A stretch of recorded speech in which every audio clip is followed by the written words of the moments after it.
of the morning to you. A great time to be back on the dial 94.9.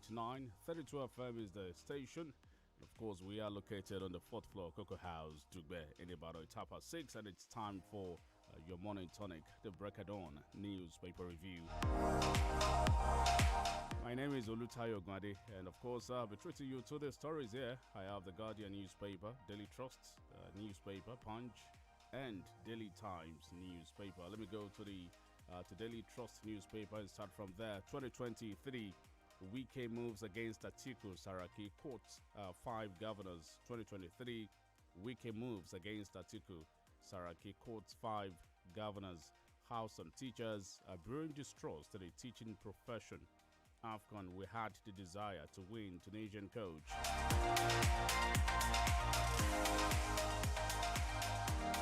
Some more from Daily Trust newspaper. Miyetti Allah seeks compensation. Return of Fulani evicted from Igangan orders. 4 killed, 20 arrested in Lagos court war. Another one here. Taraba Muslim councils tackle Governor Ishaku. This is trending. We crashed out after his call. Nigerians on social media blame Buhari for loss to Tunisia. Tunisia knocks Nigeria out of AFCON. My refinery will kick off before September. Dangote. 2023 Jonathan's campaign posters flood Abuja, Lagos. Do we have more from Daily Trust? Zulum's media strategist Issa Gusso backs distinction from UK University. Dangote's petrochemical plant will accelerate Africa's economic growth. Additional 2023, it's unjust for North to retain power. Yakasai. Let me go to Punch newspaper. Electoral Act Amendment Bill bars voters from contesting candidates' certificates in court. U.S. team CSO witnessed MKO Abiola's death in Abuja clinic. Abdusalami. AFCON, why Tunisia defeated Super Eagles. Eguavoin. Nigeria versus Tunisia. Eagles not good enough. Aribo. Okay, let's see some more from Punch newspaper. Community protests as gunmen kill 4 in Plateau mining site. Bushfire consumes 400 corpses in Anambra morgue. Families wail. Passengers injured as train crashes. Cement-laden truck, tricycle in Kano. Oyo fleeing herdsman with stolen 17 cows arrested in Kwara. Official defrauds a NIMET. Ex-NIMET official defrauds 121 job seekers. Built house in Bochi village. 2 more before we go to another paper. FAAN by Katni pledge improved aviation services. Saviers urge Ekiti to curb insecurity, improve roads. Let's go to the Guardian newspaper. Not going back to partisan politics. Obasanjo insists. Government, union and collision calls over new consolidated travel levy. Moses Ekong among Africa's best 11 at AFCON. And in Kaduna, terrorists kill abducted 8-year-old girl after collecting 3 million naira ransom. Power shift to south, vital to Nigeria's unity coalition. More from The Guardian. 4 escape death as train crushes tricycle in Kano. Ipman folds NLC's planned protest against subsidy removal. NDLEA rates Abuja Garden, arrests 6 over drug cookies noodles. 10 naira non-alcoholic duty to save 12 million Nigerians from obesity. We didn't kill Abiola, beg your pardon. Abdusalami clarifies. In Dangote refinery to start production with 540,000 barrels per day.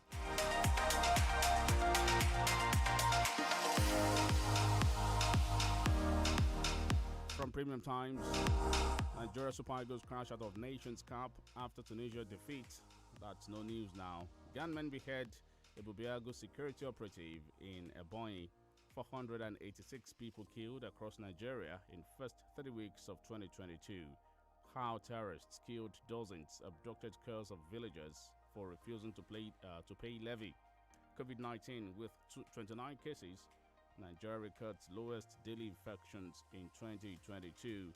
More from Premium Times. Lekki Seaport now 80% complete to be commissioned by 2022.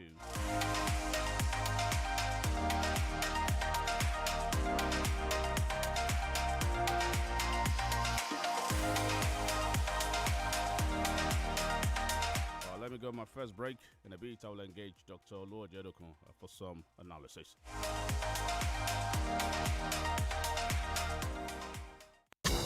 This isn't a fight, alright? It's more like a battle. So you gotta come through from jump. Show them you have too much heart to get bypassed. Cause you and I both know nobody's playing in these streets. See, if you hold back, you lose. If you get cold feet, you freeze. That leaves only one way to go, really, and that's hard.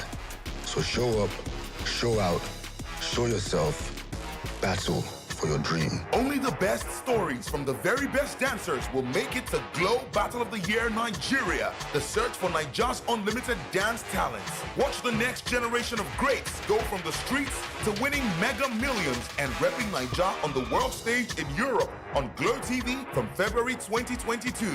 Get the Glow TV app at myglowtv.com. Glow Battle of the Year Nigeria. Dance Unlimited. Mọ ohun tó ń ṣẹlẹ̀ ní àyíká rẹ nípasẹ̀ ìròyìn BBC ní Yorùbá. Nítorí kí o tó lè tayọ, o ní láti mọ̀ ọ́n. Ní ìmísí pẹ̀lú àwọn oríṣiríṣi ìròyìn láti ibi àti káàkiri àgbáyé. Nígbà tí o bá ní ìmọ̀ nípa ohun tó ń lọ ní àgbáyé, o lè ṣe ohunkóhun. Mọ ohun tó ń ṣẹlẹ̀ ní àyíká rẹ. Wá BBC News Yorùbá kàn. I'm living the life cause I get it. Yes. Kọ́ńbù ẹ̀kú àlejò imú gbòǹgbò ọ̀nà ẹ̀kú àlejò ẹsẹ̀. Ìbàdàn nílé Olúyọ̀lé ẹ̀kú àmójúbà Tizeti Network Limited pẹ̀lú Tizeti ìlò omi òjò lẹ́ẹ̀ máa lo ayélujára íńtánẹ́ẹ̀tì ní yàwàlù torí pé gbajúgbajà nílé iṣẹ́ Tizeti Network Limited nídìí ìpèsè ayélujára lórílẹ̀‐èdè Nàìjíríà fún ilé iṣẹ́ ńláńlá àti olókoòwò kéékèèké lábẹ́ àbúradà Tizeti ẹ lè browse kẹ́ stream kẹ́ sì tún gbá géèmù bó ṣe wù yín láì níkọ̀sẹ̀ pẹ̀lú ìlànà ẹgbẹ̀lẹ́mùkú data ká má wàá làágùn jìnnà àjẹpọ́nu láìfà ń lọ lọ́wọ́ fún gbogbo olùgbé Ìbàdàn 2,222 naira péré lẹ́sàn dípò 59,500 naira tó yẹ kẹ́ ẹ san fún installation kẹ́ ẹ sì gbádùn internet nínú ilé yín fódìdí oṣù kan gbáko kèé máa ṣeré ìwọ ni kó o má sọ̀fànù ẹ kàn sí wifi.com.ng/oyo ẹ sì lè pe 09087493040 tàbí kẹ́ ẹ tẹ àtẹ̀jíṣẹ́ sí internet@wifi.com.ng 22/02/2022 ní fàyí máa wá sópin o ayélujára ní yàwàlù Ọ̀yọ́ ló wà. Every kid is amazing at something. Give them amazing day. Amazing day instant cereal. Give them amazing day. Same calcium as a glass of milk. For healthy bones and teeth. Excellent source of protein. For daily growth and strength. Calcium, protein, vitamin A, dietary fiber. Golden Penny Amazing Day instant cereal. Feed their amazing.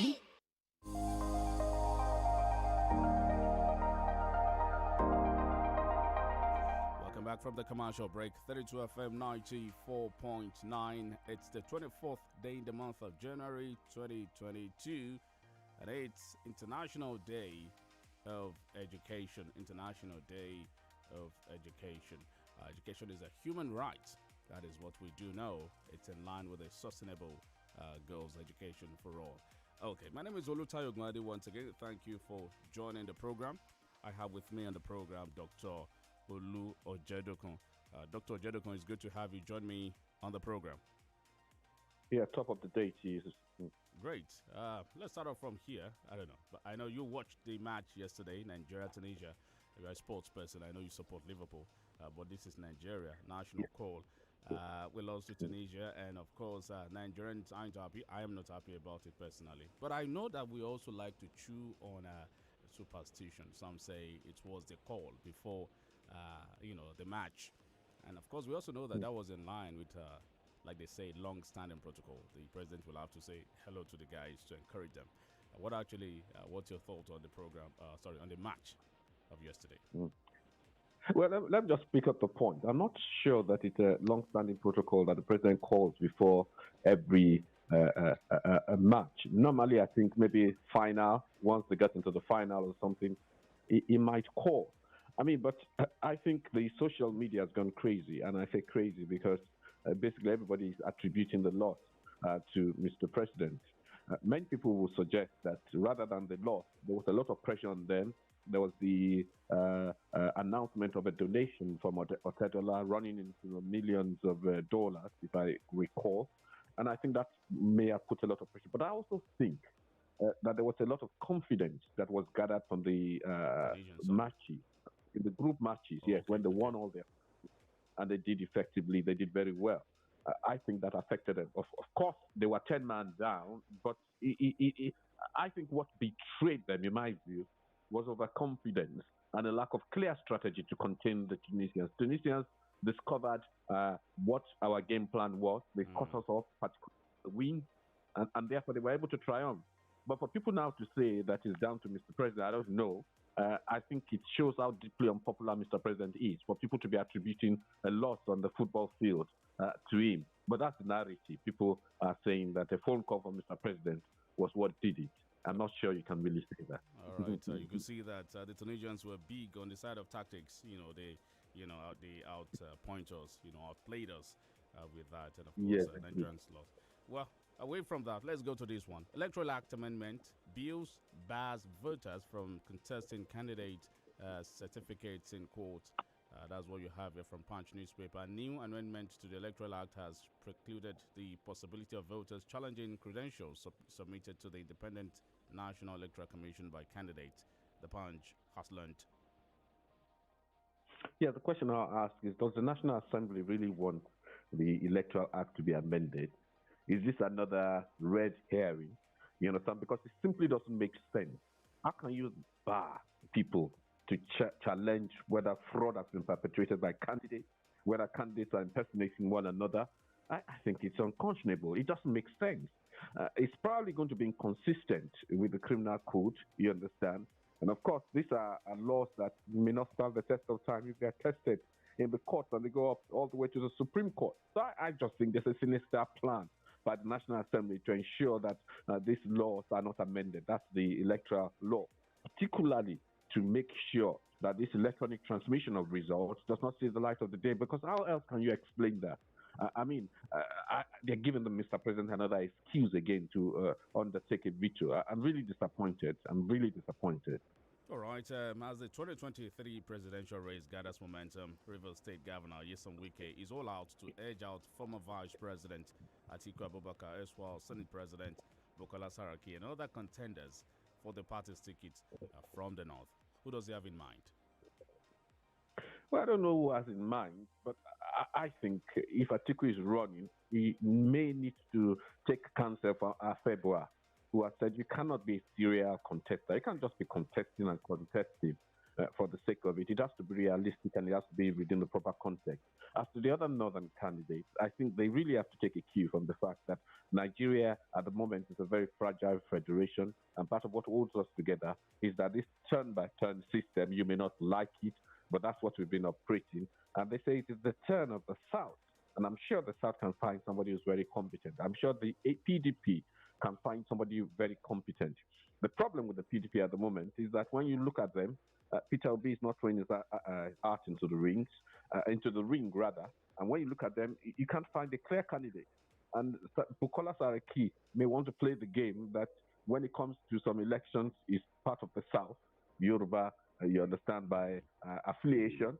And when it comes to some elections, it's part of the North, But whether that will fly is another matter entirely. So it's not clear who they want to choose, who their candidate will be. The problem of the Southeast, and particularly the South in PDP, is that there doesn't seem to be at the moment, a formidable candidate. So they have to get their act together. If they don't get their act together, in spite of APC's, what people say is APC's failure to perform, APC could really just sneak back in again. Now, it seems like what Wike is trying to achieve here is to zone the presidential ticket to the south. He does not want it to go to the north. Yes, and I think based on fairness, the North has had the opportunity. They've had a go. The PDP, after Jonathan, it's been, Jonathan contested in the last election, but the one before the last was Atiku, and I think rightfully so, they want to zone it to the south, but it's not just zoning to the south. Do they have a formidable candidate within the south? Well, it seems as if within the PDP, the formidable candidates are in the north. That's just the reality of the situation. So they have to find somebody formidable. But I think the first hurdle is zone it to the south, then find formidable candidates. But time is against them. Time is against them. All right. The Northern Elders are also talking. We have one here, Tanko Yagasai, who says it is unjust for the North to still take a shot at the presidency in 2023. Yes, if they are fringe candidates, there will always be fringe candidates. Then you can't stop them. It's a fundamental human right of any Nigerian, from wherever it comes from, to contest, irrespective of the political arrangement within political parties. But I think for fairness, and because we have a tentative federation at the moment, things are not what they should be. Statecraft has not been handled the way it should be. I think it's right that it's zoned to the south, and particularly the southeast. My problem always with the Southeast is that they need to present a formidable candidate. My candidate would have been somebody like Soludo, but he's just become governor. Obi is not coming out. And there's somebody called Monye. Not many people know Chukwuma Monye. He's a young man, and not many people know of him. So we have a problem there, So nonetheless, for fairness, it should be zoned to the south. All right, now we have this one from Daily Trust newspaper. Mieti Allah 6 compensation. Return of Fulani evicted from Igangan orders. To be recalled that over 1,000 Fulanis, including the Seriki Fulani of the state, Alhaji Salih Abdulkadir, were evicted from Igangan by youth of the town, led by the Yoruba Nation agitator, Mr. Sunday Adeyemo, popularly known as Sunday Igboho. What's your reaction or take on this particular headline? My own view is that if they've not been involved in any criminality at all, then there's no reason why they should be evicted. The reasons why they were evicted is because they were fingered, they were identified, they were associated with some criminality. I will ask that once the people that have been slaughtered and killed in Ngongo have been fully compensated and fully reinstated, then we may consider some of the innocent ones among the Fulanis, because you cannot, use one broom to sweep them and put them in one category. So first and foremost, you deal with their victims, the victims that suffered, compensate them, restore them, you understand? And then we can begin to talk about the perpetrators, whether some of them are guilty or not. I think it is foolhardy, it is insensitive at this time to be clamoring for compensation. You've not even been restored to where you were before. You're asking for compensation. But I think they feel that, well, Igbo is no more in the picture. They can come back. The reality is, I'm not in the camp of those who say, oh, the Fulanis have no place in the south. They have a place anywhere in Nigeria, but they do not have a place to be associated with criminality, nor do they have a place to be associated with compensation or benefiting from some of the crimes that is alleged that they've committed. All right, but have we properly dealt with what warranted the altercation the other time? I'm not certain, and I'm not sure. That's why I said the victims lay there, they're uncompensated. The victims are still in fear of their lives. So how do you now inject and bring back, all mass of people that are alleged to have committed the crime? Alleged being the word. I'm not saying they did. No, it hasn't been dealt with. I think the government has to look at it holistically, but I don't think that the claims of a particular section can be considered on its own. It has to be considered in totality. 486 people killed across Nigeria in first 3 weeks of 2022. Yeah, that's a shame. If you look at the report, which was got by the Council of Foreign Affairs, or Foreign Relations, rather, in America, you discover that it's not fair just to blame this government, because 350 or thereabout have been killed since the advent of democracy. It's just that it's intensified in the past few years, particularly with this government in place. So the killings have always been there, but it's the intensification. It's the intensification of kidnapping, it's the intensification of maiming, and it's some of the unspeakable deaths we are beginning to get of minors being killed, slaughtered, kidnapped. And I think that's where the problem lies. It also shows you that there's a lethargy and there's an impotence on the part of the government. The government will point to the fact that the Air Force recently released some kidnapped persons, but I think in all those glimmers of hope that we get, the overwhelming narrative is that violence is overwhelming parts of the Nigerian state, and that the government, apart from its frequent proclamations, is unable to contain it. The strategy is not working. I think the sad picture, and I think whoever is going to take over government will, as a matter of priority, should be able to deal with it. But waiting the next 18 months is too long to wait. away from the north, let's come to Lagos. Now, this headline here from Daily Trust: 4 killed, 20 arrested in Lagos court war. Yes, that's been going on, isn't it? And some would say that there was some altercation around the Jumota area in Lagos Island, and some would say it's beyond. I think the issues to do with all these cult wars have always been the issue of poverty, the issue with absence of hope, and the issue, you understand, with lack of sense of belonging. And the police, you understand, are trying their best, but there's a limit. But you must ask the question: where's Amotekun? You expect Amotekun to be able to infiltrate many of these gangs and to kill it. Yes. Well, Amotekun is in Lagos too, yes, in all the southwestern states. So you would expect them to curtail to a certain extent in terms of intelligence gathering and so on and so forth. But it's rather unfortunate because the police is overstretched and they're trying their best. But I think it needs to be curtailed quickly. That's the business and commercial headquarters of this country. And if that place is in crisis, violence taking hold, then it's more economic doom and gloom for us. It's unfortunate. We have this, it's just about control of a pack. Who controls a pack? That was a, cause or reason for the, Cold War yesterday. Yes, control, turf wars and that sort of thing. But in a normal society, all those sort of things should not descend or should not even be given any space at all to operate. But it's magnified by the fact that there are a lot of people who are disenfranchised. They do not have a stake in the Nigerian state or the Lagos economy. And therefore, you understand, they see the turf war and that lucrative corner slice of gangsterism as being their forte.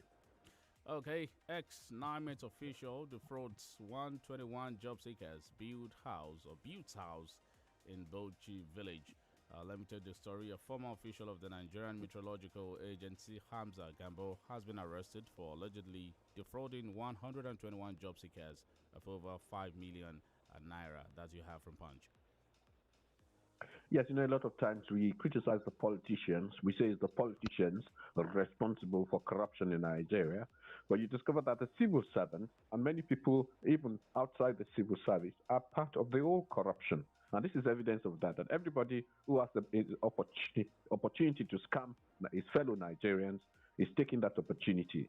And except these people are punished with the most serious of sentences, are dealt with quickly, a lot of people would think that's the order of the day. I think it's rather unfortunate that people dwell and people benefit from people's misfortune.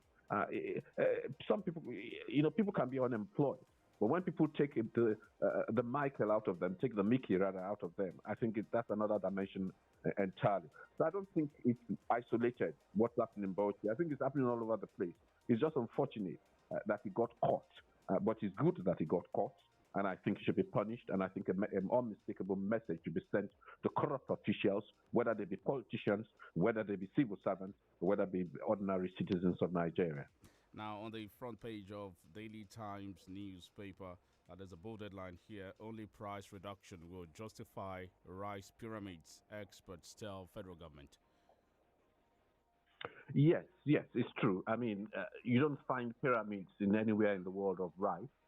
The reason why you had pyramids of granite in the 70s was because the pyramids were set near the train track, near the train station, so that it could be easily transported and exported. And these ones are just there, you understand, so that there is a picture opportunity for President when he was launching it. It's good that we have 1 million bags of rice. It's not good that they were not processed because they have not gone to the mill yet. Yes, once the price begins to crash, then the story, the news, I'm not going to call it propaganda, we will believe it. Let the price crash. The whole purpose of the launch, the whole purpose of the pyramids should ensure that homes across Nigeria, homes across the width, length and breadth of Nigeria will have rice at a lower rate. If rice continues to be at the price, 24,000 and so on and so forth, then people will see it as mere propaganda. So the government must go further, you understand, and invest more in making sure that this rice gets to the market and crashes the prices for the benefits of you and I. All right, away from that, just wondering, I don't know, but let's go on. CUC gives conditions for, because just wondering that we could grow such amounts of, bags of rice in Nigeria here. and people talk about the farms not, being safe. We still have the issues of herdsmen attack and all that. Farmers herders clashes rather. Some people have raised the question that how have we been able to maintain the tempo, irrespective of the fact that a lot of farmlands have been taken over and people are unable to pursue their daily livelihood. I mean, there have been other rumors. I'm not going to indulge in those rumors because we can't prove it. But there have been other rumors. But I think it beholds on the government to sustain this rice production. I don't know the magic or the formula they've used, but let them let us know the magic and the formula. They may not want to reveal it so that the so-called bandits and terrorists don't go and corner them in those farms and so on and so forth. But I think it's remarkable that we've been able to produce 1 million, even though there's been so much insecurity and lack of food security. It's remarkable. How they've done it, I don't know. I need someone to tell me what the secret is. Now, TUC gives conditions for removal of fuel subsidy. Insists refineries must be fixed.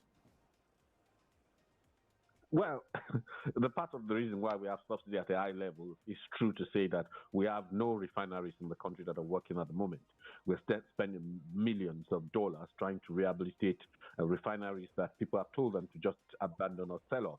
Yes, if we have refineries, yes, it might affect a subsidy. But I've said fundamentally that until we deal with the tax problem of this country, until we introduce, as said before, proper, not pin-trick tax, but proper road tax, you understand, to compensate for the amount we pay on subsidy, you understand, we'll be in trouble. We have to find a way to recoup the amount we spend on subsidy. And the only way we can do it is a tax on luxury cars and even every car, you understand, paying their own fair share, so that we have year on year amount of money that replaces the subsidy. We have to replace that, find a replacement, because nobody is going to be able to pay 304, what do you call it, naira per liter. Is that what they're suggesting? That's just going to turn the economy into a tailspin. So the government has to find a way, and they have to find a creative way. So I support with the NLC, I support with the TUC, and I support those who are saying that subsidy removal without an alternative could be a death knell for the economy. All right, please stay tuned to the Papers Review. We'll be back in a bit.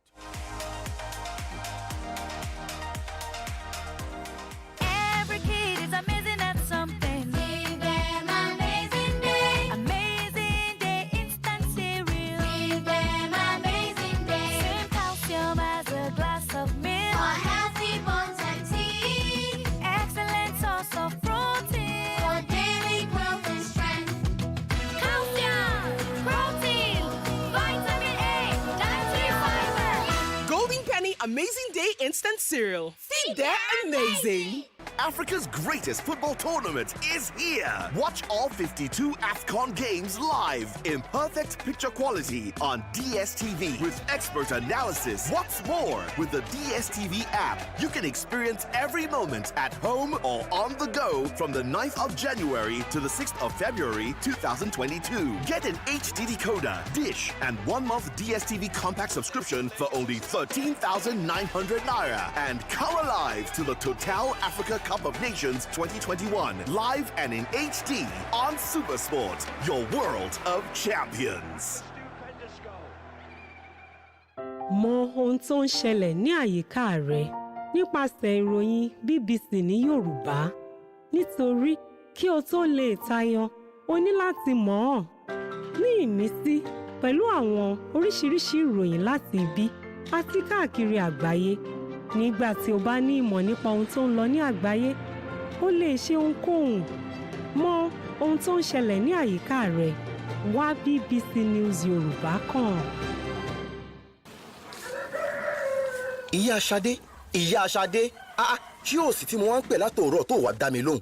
Èmi ló dé. Bàbá Wálé, ẹ má bínú sí mi. Bóyá gan ni mo mọ̀ pé ti súnmọ́ tòsí ọ̀dọ̀ mi. Kí wá ló dé gan?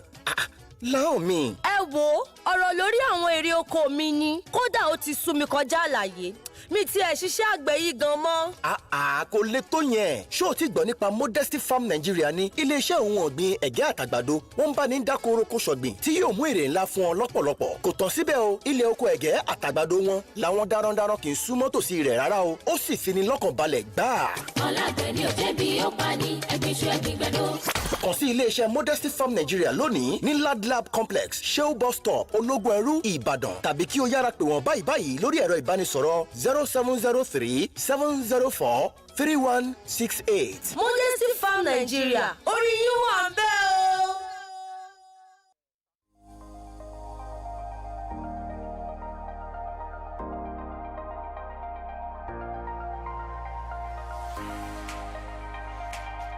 Rockadon Newspaper Review, reaching live from our studio, 32 FM 94.9. We open the phone lines now. 009 7000 949 0705 5949, and to our international audience 2 plus 234 906 2000 949 plus 234 906 2000 949. Hello, good morning. Hello, good morning. Good morning to you. Alaja Salaka Muzari from Coca-Cola. On the issue of presidency come 2023, I've been saying it for so long. We should eat humble pie and allow Southeast to produce that president in Nigeria.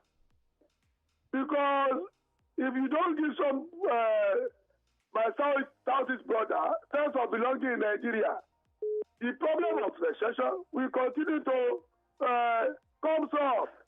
And I think out of the three major tribes in Nigeria, they are the only ones that have not been there as executive president since 2019. So we should allow that. Thank you. Thank you. Hello, good morning. Good morning, Tayo. Good morning, sir. John Njoku is my name. Good morning, Dr. Ulio Jedokun. Let me commend the first caller here, calling from Coca-Cola here. You're a complete Nigerian. Baba Sanko Yakasa should have been categorical on which is doing to produce the president. Baba is an elder statesman. Let me tell you, sir, I'm in support of Nike, the governor of River State, the move against Atiku and the Sharaki. Nike is completely in order, and I support him.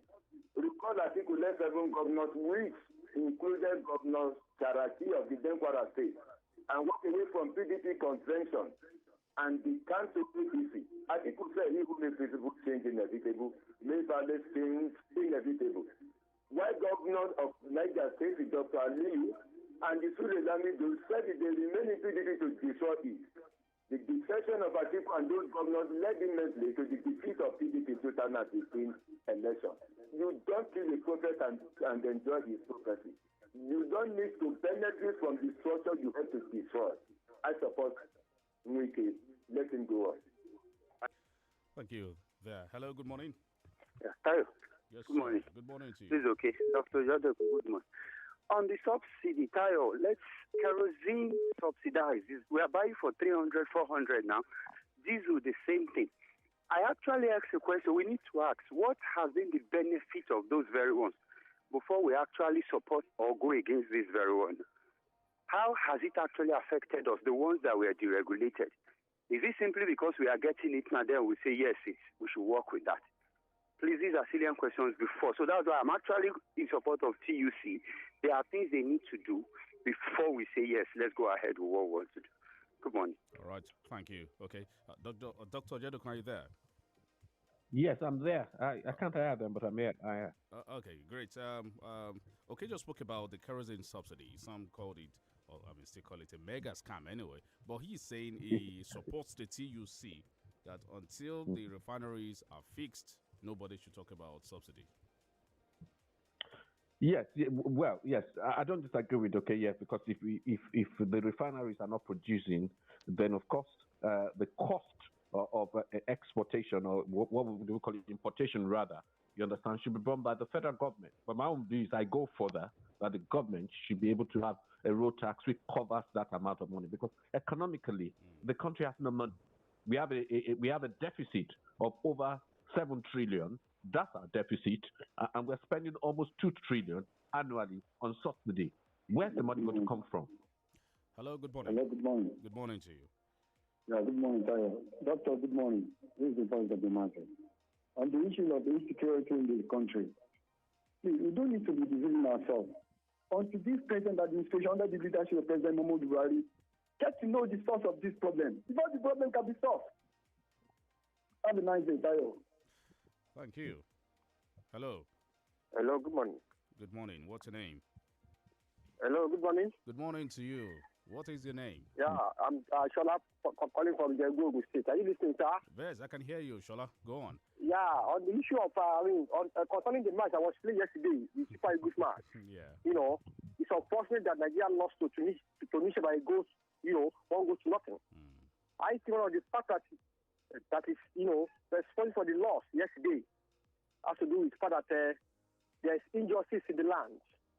Blood of innocent, people are flowing, like water. If you see those guys yesterday, they play good football, but the injustice in Nigeria cannot allow them to win. So that is it. Good morning. Yeah, okay. Thank you, Shola. Doctor, I don't know. This is another perspective to it. Injustice is the cause, is the reason for the loss to Tunisia yesterday. Well, the point about it is that, there's something called Midas touch. I don't know. I'm sure you've heard of it before. Midas touch, Midas touch, yes. Where, the president may not do anything, but his mere touch may just bring victory to the country. Some people believe in that. Whereas some people say that it's overplayed. But the fact is that I'm not sure that's what advice for the president. What is the opposite of Midas touch? Hello, good morning. Hello, good morning, Tayo. Good morning, sir. This is Adoni.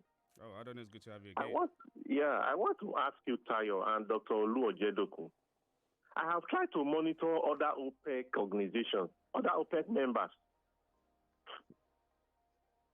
Hello, Adonis, are you there? I've tried to monitor other OPEC members. Why is there any other OPEC members that send their crude oil to abroad for refine and bring the same back for their citizens to purchase at higher prices? Please let me know. I have tried to monitor other OPEC organizations. I have not been able to get them.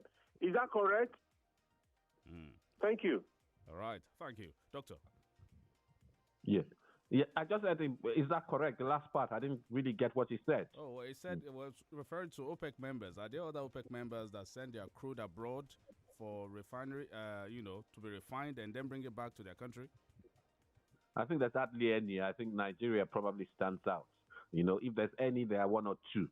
But you see, there are refineries in Europe that obviously process oil for countries that don't have. It's unfortunate in Nigeria's situation, that we don't have a working refinery. So I think Nigeria stands unique and stands out, out of the OPEC countries. We are in a rather unfortunate situation. Okay, good morning to you. Hello. The line dropped 0809 7000 949 0705 5000 949 to drop a comment. Destination time is 7:15 on the program. Okay, we'll take this one. Hello, good morning. Okay, the line dropped there. Doctor, are you still there? Yes, I'm with you. I'm absolutely with you. Okay, yes. so let me go on. Yeah, no, I just wanted to pick up on that, the OPEC story and that sort of thing. Let me just be very clear. I'm not certain about this refinery question, but I think in the country at the size of Nigeria, with being the fifth largest oil producer in the world. Hello, good morning. Hello, good morning. This is John Olariwaju from Ajo. All right, John. On the issue of subsidy, I just want the clarification. Where we are saying we are paying for subsidy, which means, to the best of my understanding, is that we are paying for those that refine the oil, our crude oil, for us. And also, maybe when we are bringing the oil come to Nigeria, the landing costs as well. My question is this. I think we have enough crude oil. Why can't we give them that enough crude oil to give to those that refine for us? And those that we are the landing costs, we can even use the crude oil in place of the cash that they were talking about. Why can't we do it like that? Thank you and good morning. Thank you. Hello. Hello, good morning. Good morning to you. Good morning. Good morning. Dr. Ozoketo, good morning. This is Dr. Mark. Okay, Dr. Mark. Can you hear me? I can hear you, Dr. Mark. Go on. Well. I only want to say something about... Hello? I can hear you, Dr. Mark. Make your point. Hello? Make your point. Let's have your headline. Okay, I want to say something about... not sure I was convinced I could hear him clearly. Dr. Mark, you may want to return your call. 0009 7000 949 0705 500949. Hello. Hello. Now, okay, barely 3 weeks after 44-year-old Anongo, who dropped out of a 500 level medical student of the University of Ibadan, castrated himself. Anongo says he has peace in his mind and can now sleep well. I have peace of mind after castrating myself, says Benue school dropout. That's an interesting headline there. Hello, Hello. Good morning. Yeah. Hello. Hello. Good morning.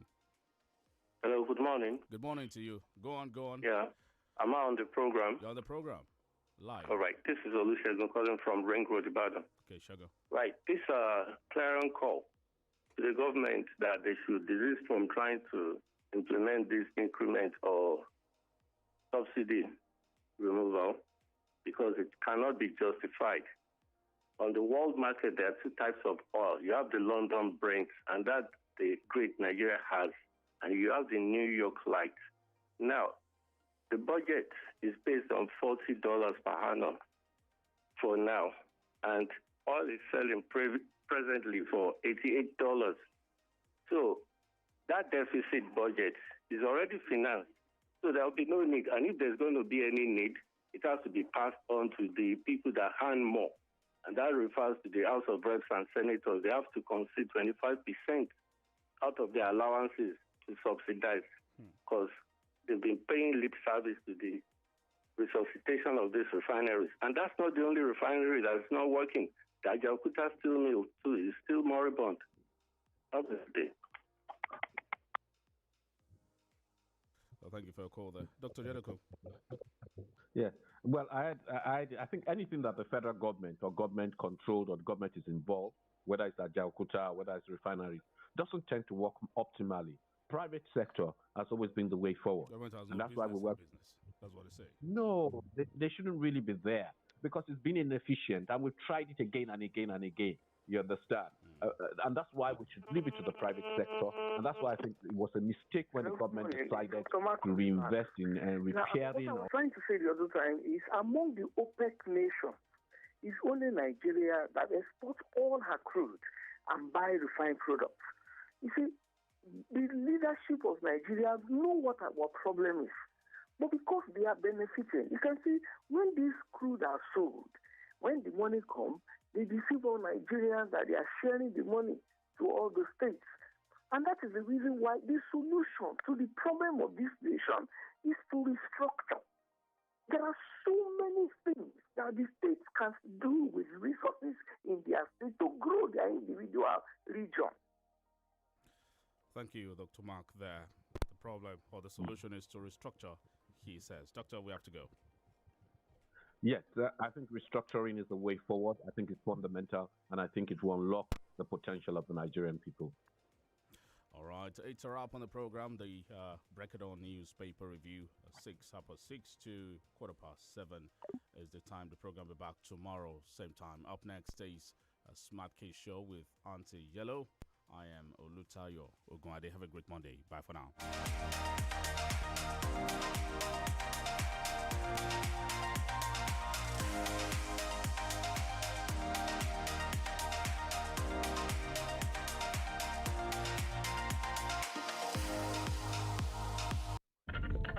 Heaven made a radio, gave it a soul, and called it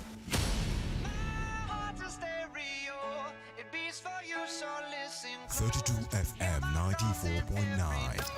Filling the world with laughter. Make me your radio and turn me up when you feel low.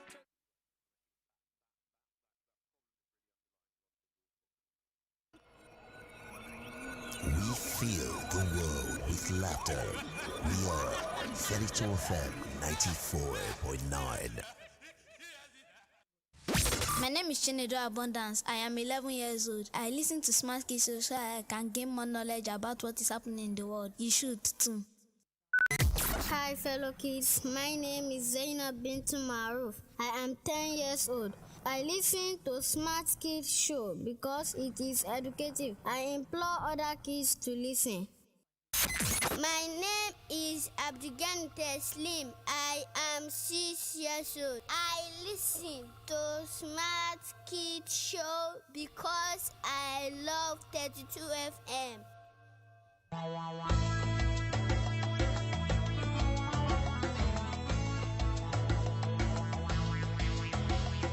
5 little monkeys jumping on the bed.